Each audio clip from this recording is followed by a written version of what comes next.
Vamos a invitarlos al penúltimo módulo de nuestro congreso y los voy a invitar a escuchar de Antonio Machado unas palabras. Llamó a mi corazón un claro día, con un perfume de jazmín el viento. A cambio de este aroma, todo el aroma de tus rosas quiero. No tengo rosas, flores en mi jardín no hay ya, todas han muerto. Me llevaré los llantos de las fuentes, las hojas amarillas y los mustios pétalos.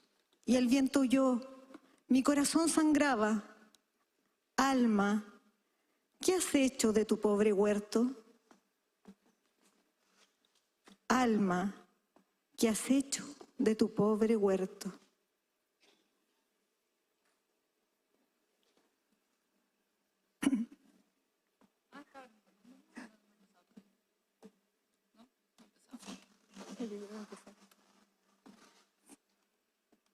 Bienvenida, Nicole. Los vamos a invitar a escuchar de otra manera, estimada.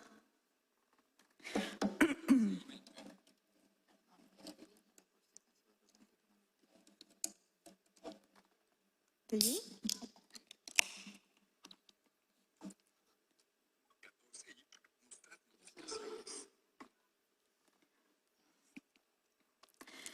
Llamó a mi corazón un claro día, con un perfume de jazmín el viento. A cambio de este aroma, todo el aroma de tus rosas quiero. No tengo rosas, flores en mi jardín no hay ya, todas han muerto. Me llevaré los llantos de las fuentes, las hojas amarillas y los mustios pétalos. Y el viento huyó, mi corazón sangraba. Alma, ¿qué has hecho de tu pobre huerto? Alma, ¿qué has hecho de tu pobre huerto? El siguiente módulo nos invita a abordar desde dos miradas la protección de quienes día a día nos enfrentamos al desafío de cuidar sin dejar marchitar nuestro huerto y a construir comunidad con otros para enfrentar los grandes desafíos. Los voy a dejar en primer lugar con la doctora Angélica Melita Rodríguez, académica de la Universidad de Concepción, coordinadora de la Unidad de Apoyo Psicosocial al Personal Universitario en la misma Universidad de Concepción. Además, y en primer lugar, de verdad, esposa, madre, hermana e hija, fascinada de ir al gimnasio cuando puede y de dormir después de volver del gimnasio, me imagino. De poco conocerla, la sé también dueña de un corazón emocionado que no duda en compartir a cada momento. Bienvenida, Angélica, a nuestro escenario.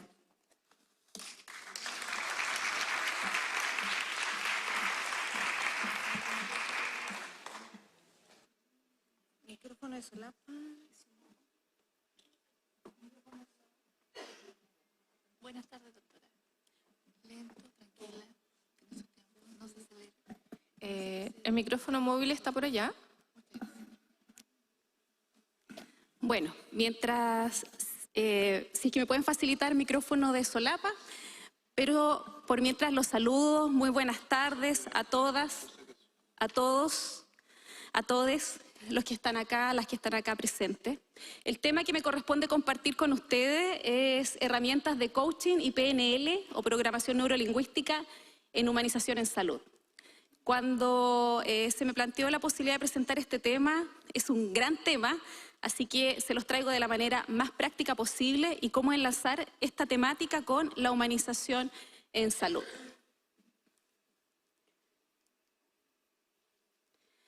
Bueno, acá hemos estado participando en una hermosa jornada en que el tema de la humanización en salud se ha visto desde distintas aristas. Mientras ustedes reflexionan en esas aristas, voy a hacer una pausa.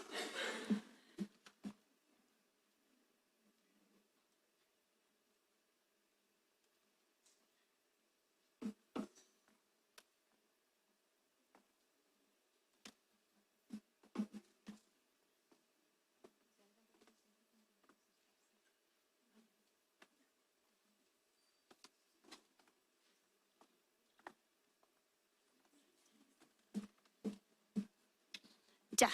¿Reflexionaron sobre las temáticas que hemos analizado? ¿Sí? ¿Sí? Bueno. Y en estas temáticas que hemos ido viendo, hemos podido analizar, reflexionar sobre todos los procesos de mejora que se han ido implementando en nuestro país. Aquí compartimos este auditorio, yo comparto este auditorio con muchas enfermeras y enfermeros que han participado arduamente en procesos de acreditación.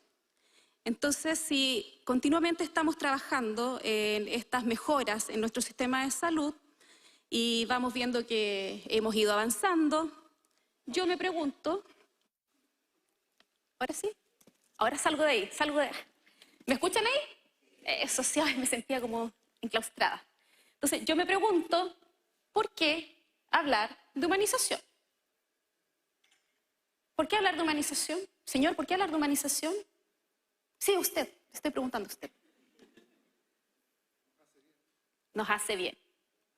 Ya. Bien conciso usted, señor, pero está bien, nos hace bien.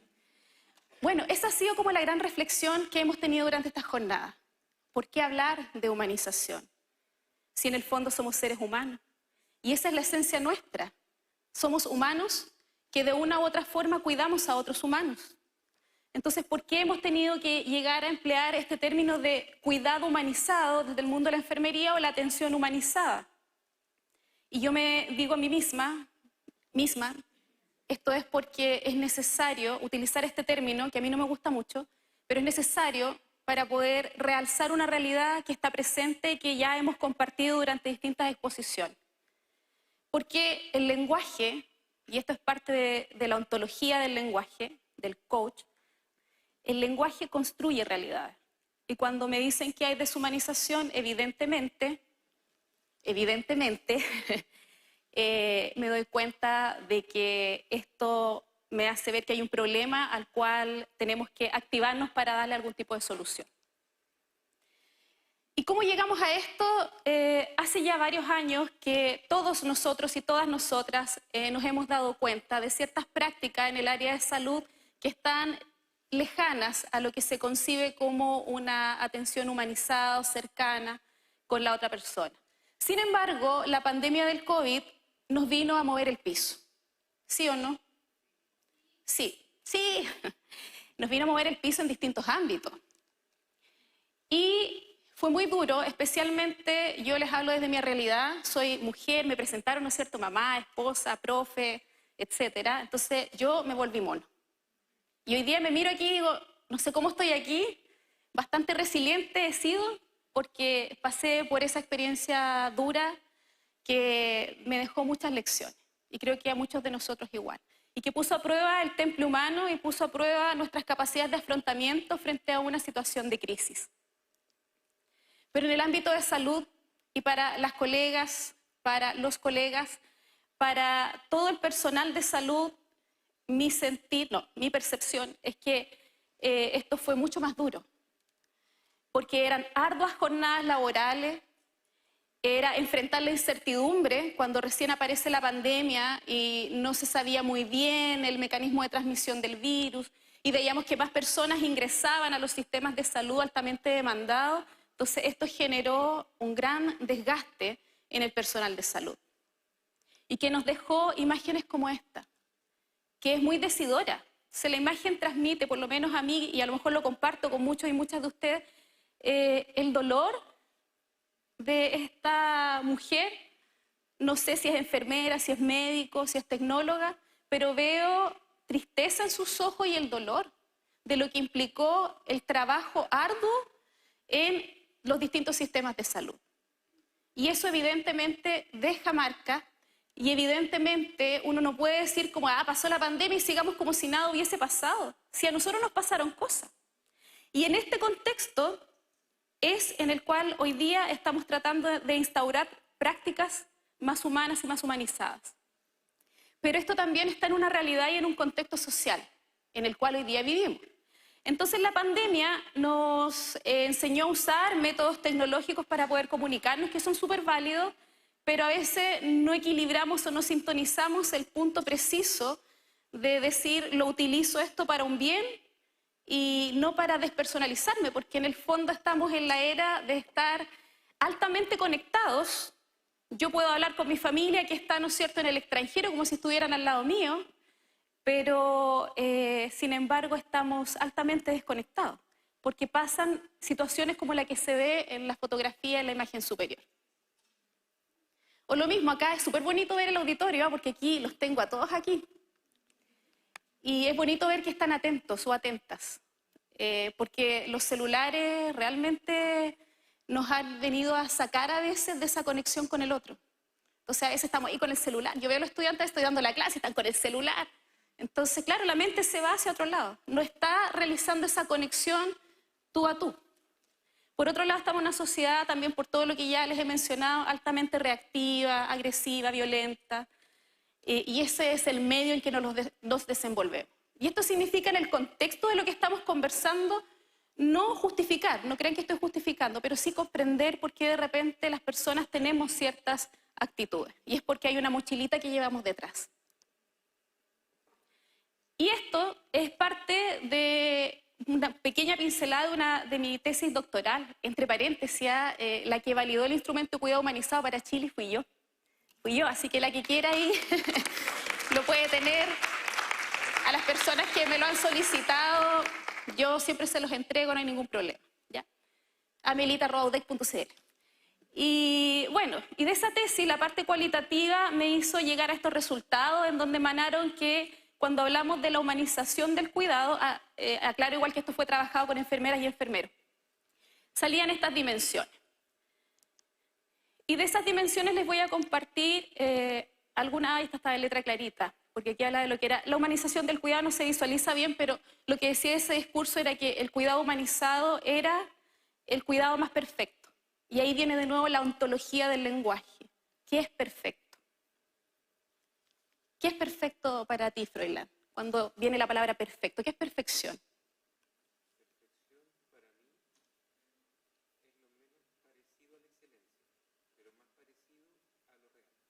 Lo menos parecido a la excelencia y lo más parecido a lo real. Ya. Entonces, cuando hablamos de perfección, inmediatamente se nos viene una concepción mental de que es algo bueno o es algo malo. De que es algo bueno en general. Entonces, el cuidado humanizado para esa persona que daba ese discurso decía que era algo cercano, ¿no es cierto?, a lo más perfecto que esa persona podía ver. Sin embargo, la deshumanización, me pasó lo mismo que le pasó a la otra expositora. ¿Tengo que apretar aquí? Yo aquí soy media ñurda. Para atrás. Ya, muchas gracias. Entonces, esta persona decía, puede ser muy frío, dedicarte solamente a pasar el medicamento, a programar las horas, a programarlo todo.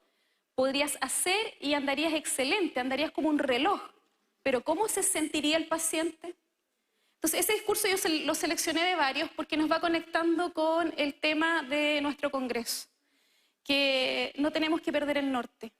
Porque claro, técnicamente podemos ser muy buenos o muy buenas, podemos ser la enfermera más diestra, el médico cirujano más diestro, pero lo que hacemos y el cómo nos relacionamos con ese otro ser humano, cómo hace sentir a ese otro ser humano, a esa otra persona. De hecho, en la universidad, a mi estudiante, entre paréntesis, yo le digo, tratemos de no ocupar mucho la palabra paciente, porque dentro de la ontología del lenguaje despersonaliza, porque pacientes son muchos y no tienen rostro.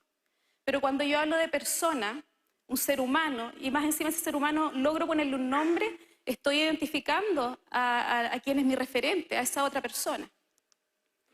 La otra dimensión es la experiencia de la enfermedad, tampoco ahí salió el discurso, pero en el fondo es que la enfermedad nos hace vulnerables. Y cuando tú más vulnerable estás muy expuesto a estar más sensible frente a la experiencia. Es decir, la experiencia de enfermedad nunca va a ser o no nos va a generar sensaciones positivas. Piensen ustedes cuando están con un simple resfrío. ¿Cómo andan? No sé, quiero acostarme, no quiero ir a clase, tengo que ir a trabajar. Entonces, imagínense en situaciones en que tienen que ser hospitalizados, en que son arraigados de su hogar, de su contexto, está relacionando su intimidad más propia, lo más profundo, con personas que nunca han visto. Entonces, la experiencia de enfermedad en realidad no nos trae sentimientos muy gratos. Y eso es importante, poder darnos cuenta y poder concebir en nuestra mente, racionalizar que el pasar por un proceso de enfermedad no es fácil. Y que a veces cuando el paciente me dice, pero ya, si ya viene de nuevo usted o el familiar, vuelvo a insistir, no es justificar, pero es comprender que hay procesos psicológicos de por medio, como la negación a la enfermedad. La negación, los duelos anticipados. Hay familiares que hacen duelos anticipados. Y la rabia no es conmigo. La rabia es porque esta persona que yo quiero tanto se está muriendo. Y eso es lo que nosotros tenemos que lograr comprender. La experiencia de estar en centros asistenciales no es grata. Esta es una imagen de una película que es extrema, pero hasta no hace mucho tiempo la veíamos. Ya, venga aquí la ronda, ¿no es cierto?, de profesionales, vamos a revisar, papá, nadie le decía nada.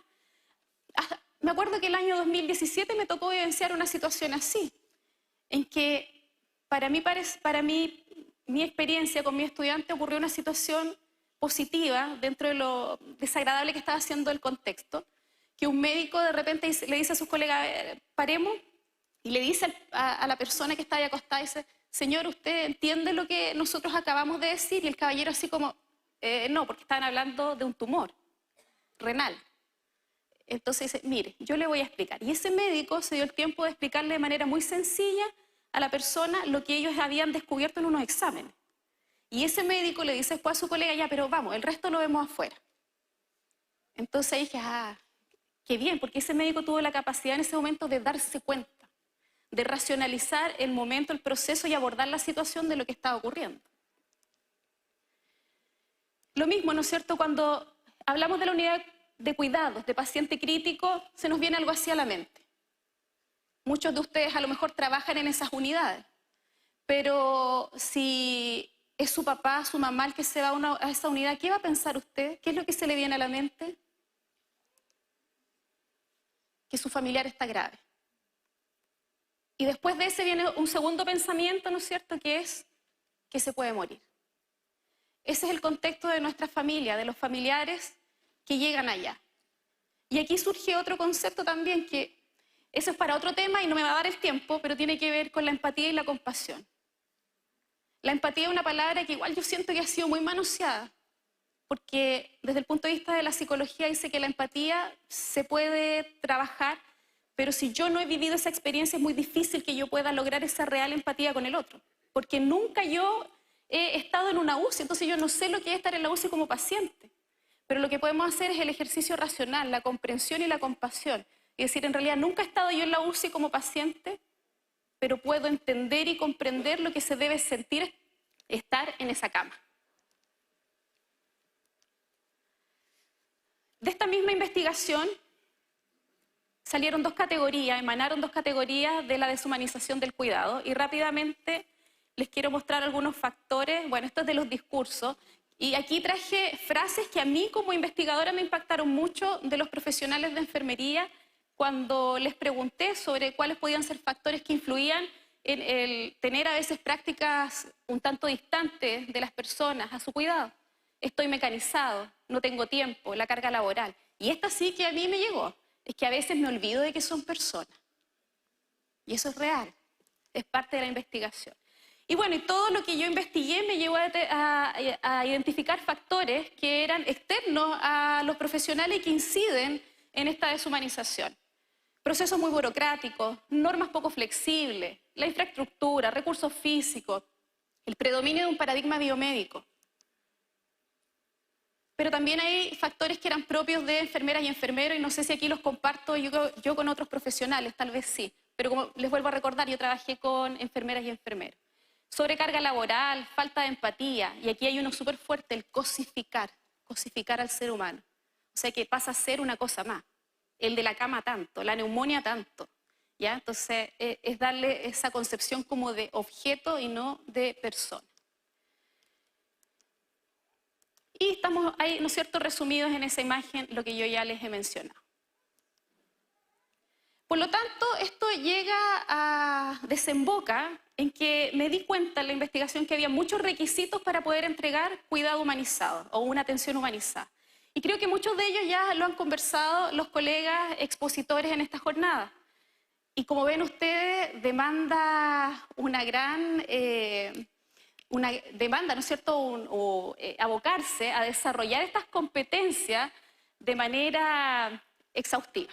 Y al final el último es tener un equilibrio entre todas esas competencias. Entonces, harto trabajo para los que estamos ahí involucrados con este tema. Eso fue la introducción. Ahora voy con el tema de la presentación. Bueno, lo que yo he estado haciendo hasta ahora, si no se han dado cuenta, es parte del coach, hacer coach. Pero bueno, coach y programación neurolingüística en humanización.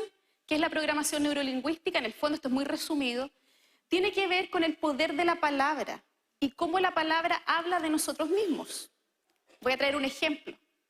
En otro curso, otro taller que hice yo en otro lugar, vamos a decir que no era Chile, una persona me dijo, lo que pasa es que yo tengo 2 hijos que me quitan mucho tiempo. Y después dijo, y yo trato de ser mejor padre. Entonces yo dije, oh, disculpa que me meta, pero como yo tengo esta formación, me gustaría ahondar un poquito en eso. Y el tema es que, claro, hay palabras fuertes ahí. Me quitan el tiempo y trato. En el fondo él me estaba hablando de una paternidad culposa. Entonces, en 2 palabras, le saqué el escáner. ¿Por qué? Porque nosotros hablamos. De hecho, el ser humano es el único que cuando no habla, comunica. Y de eso nos habla. Entonces, algo que también hemos conversado, que el lenguaje, que es la expresión, el cómo yo miro, me muevo, ¿no es cierto? Si miro con cariño, si miro por encima del hombro, yo estoy comunicando y eso va construyendo realidades. Por lo tanto, lo que yo le digo a mi cerebro se lo cree. Si yo a los estudiantes yo le digo, de repente los chicos revisan la prueba y dicen, ¡ay, que fui tonta! Yo digo, no diga eso, porque su cerebro se va a creer que usted es tonta o tonto. Uy, no sé, ¿por qué no se ve? Aquí habían distintas herramientas, pero dentro de las herramientas, como yo me acuerdo por los monitos, lo primero en coach que tenemos que hacer, sensibilizar. Ese yo diría, mi recomendación es como el primer paso. El paso es como la introducción. Y aquí ustedes ya están sensibilizados con el tema, entonces la tarea y la misión que yo les doy es que ustedes vayan y sensibilicen en sus lugares de trabajo, porque por ahí hay que partir, tocar la fibra sensible del otro. Y eso significa conectar con la emoción del otro. Tenemos que motivar al resto. O sea, que vean que yo estoy comprometido con el tema, porque si yo no estoy comprometido y no me ven motivado, no me van a seguir. Tengo que ayudar a que las personas se den cuenta de su realidad y que se den cuenta de sus prácticas. Darse cuenta que llego, anoto, me pasó cuando mi papá estuvo en la UCI, llegó un interno de enfermería y llegó, anotó, así pasó. Y yo no me aguanté, como a veces no me aguanto, y le dije, ¿y yo estoy aquí pintada? ¿Soy transparente? ¿No me di cuenta? Ay, disculpe, me dijo, es que tenía que venir. O sea, estaba tan mecanizado con que tenía que anotar el ciclo del paciente que nunca me saludó nada, y eso que yo andaba de azulita ese día. Ayudar a que de los propios equipos surjan sus estrategias para tener prácticas más cercanas a las personas o más humanizadas. Porque la realidad que nos habló Froilán de su lugar de trabajo puede ser muy distinta a la realidad en Magallanes. Entonces, ver cómo los equipos y de ellos mismos nacen estas ideas y ser flexibles. Aprender que la flexibilidad es súper importante. Y tener siempre planes alternativos. Yo a mis estudiantes les digo, tenga usted el plan A, plan B, plan C, porque la pandemia ya nos enseñó que si yo tengo un solo plan o soy muy rígido, como dicen los chicos, me voy a la B. Sensibilizar. Sensibilicen desde la emoción. ¿Sabían ustedes que las decisiones se toman principalmente por la emoción y no por la razón? Entonces, ¿por qué yo voto a veces por un candidato? Por la emocionalidad que me surge con el discurso del candidato. Entonces, ¿cómo puedo sensibilizar? Tengo que conectar con la fibra sensible del otro. ¿Cómo conecto yo? ¿Cómo conecté? ¿O cómo yo llegué a este tema? Esa foto para mí es súper significativa. Porque esa foto, ay, no me quiero quebrar, pero ya pasó. Esa foto fue el resultado de mi última biopsia, cuando me dijeron que yo ya estaba libre del cáncer. Entonces, ¿por qué les hablo de esto? Porque yo lo viví. Yo viví deshumanización en mi proceso. Vi, ¿no es cierto?, como el personal de salud caminaba por aquí, por allá, sin decirme para dónde iba la micro con lo que yo estaba experimentando. De estar muriéndome de dolor y que para el resto no, si se le va a pasar, pero yo soy yo la que no me puedo parar de dolor. Y de sentir en el momento más duro que el apoyo que tuve fue de una colega enfermera que me fue a visitar y de chiripa captó que yo no estaba muy bien. Entonces, Claro, ¿por qué estoy sensibilizada con el tema? Porque yo lo viví. Pero si ustedes no lo han vivido, traten de conectar y decir, chuta, ¿y si yo viviera esto? ¿Y si esto me pasara a mí? ¿Me gustaría que me estuvieran atendiendo en estas condiciones? O si este fuese mi papá, yo tuve a mi papá en la UCI, en el Hospital Las Higueras. También viví la cara de la moneda de ser familiar. Entonces, me gustaría que lo atendieran así. Y ahí yo fui descubriendo muchas cosas, cosas de las que estoy agradecida, prácticas preciosas de parte de mis colegas, pero también conocí el lado duro de esa moneda. Por lo tanto, siempre toda situación tiene dos caras. La realidad que ustedes viven a diario en sus lugares de trabajo, extenuantes horas laborales, a veces hay problemas relacionales en el trabajo, pero no olvidar que también hay otra cara de la vivencia que tiene el que está enfermo y de la vivencia que tienen los familiares. Y son dos mundos que impactan. Tenemos que llegar a una conciliación entre estos dos mundos. Pero nunca se olviden que todas las historias tienen dos versiones, como mínimo. Y así llegamos al cuidado humanizado, que estas son palabras de la doctora Watson. Estas son palabras textuales de ella, que dice hacer una cosa más humana y menos cruel y menos dura para los hombres, o así se tradujo. Está textual, porque en estricto rigor debería decir hacer una cosa más humana y menos cruel y menos dura para las personas. Para las personas, porque si no las mujeres ahí donde quedamos. ¿Ya? Las personas. Entonces, y esta frase es bien decidora porque, como yo les decía al principio, el pasar por un proceso de enfermedad es duro de por sí, nos hace ser vulnerables. Y si a eso le sumamos que nuestros usuarios vienen de una localidad rural, que están en medio de la pobreza, que no tienen una fácil comprensión de lo que nosotros hablamos en el medio de la salud, más grande es esa vulnerabilidad. Entonces, las prácticas, todas las estrategias de las que hemos hablado tienen que apuntar a que ese proceso en nuestros usuarios sea menos cruel y menos duro. Es decir, llevarlos a un cambio de paradigma, cambiar la visión, transgredir lo que dicen por ahí, es que siempre lo he hecho así. ¿Por qué hoy día nos acompañan las payasitas? Porque alguien un día dijo, no, pues hay que flexibilizar el sistema de salud. Porque las personas, los niños, tienen que sentir, y eso mismo, no sentir esa frialdad y esa crueldad del sistema. Piensen ustedes en las hospitalizaciones de los niños. Mi hija está pasando por un tratamiento que se tiene que pinchar todos los días. Y por más que tiene en el dispositivo un tapaguja y todo lo demás, pero es una inyección. En el fondo el ser humano, ¿cómo lo percibe desde chiquitito? Instintivamente que lo que me están haciendo es malo, me están dañando. Entonces necesitamos personas como nuestras clones que hagan más humanos estos servicios, estas unidades donde nuestros niños y niñas no lo están pasando bien. Y al final el mensaje que les quiero dejar es que no hay necesidad a veces de emprender grandes campañas y como alguien decía, y sacarnos las fotos, porque a veces los actos más pequeños pueden significar mucho para otra persona. En mi realidad, que les abro mi corazón y les comparto, cuando yo estuve hospitalizada en mal, lo único que quería era que alguien me tocara, me abrazara y me dijera, vas a salir de esta, vas a salir bien. Aunque fuese mentira, pero quería escuchar eso. Pero fue verdad al final. Pero del personal de salud nadie se acercó. Y eso es duro. Y bueno, recomendaciones generales. Recuerden siempre afectar positivamente a los demás. Lo que yo digo genera impacto en otra persona. Si yo saludo en la mañana y le digo, señora Juanita, ¿cómo está usted? La señora Juanita va a empezar su día bien. Si yo le digo, hola, y paso, estoy afectando tal vez negativamente a esa persona. Cuiden sus relaciones personales, ojo con hacerse la víctima y también, ¿no es cierto?, con relacionarse con personas que se hacen mucho la víctima. Ojo con las personas agresivas, manipuladoras. Sal de ahí, amiga, sal de ahí, amigo. Y acercarnos a las personas tónicas, que son las personas que nos dan energía, con las personas que nos sentimos bien, con las personas que uno dice estoy cargando la batería. Eso hace bien para el espíritu, para el ánimo. Escuchen música, o si les gusta leer, lean.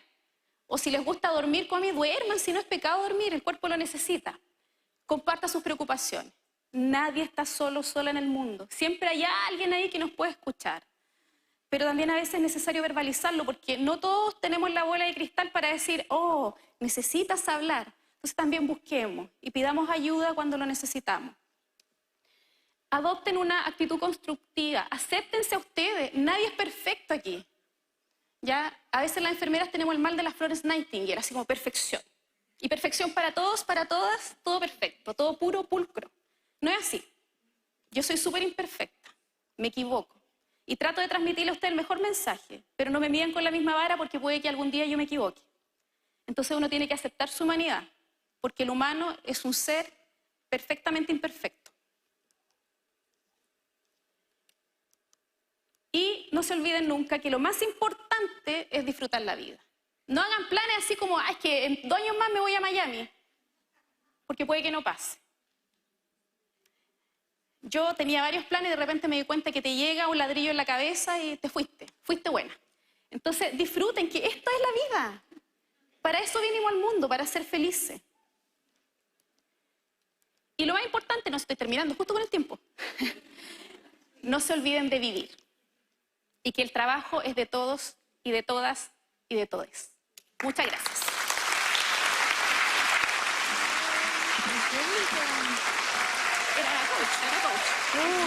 Mira, ahí tiene la barra.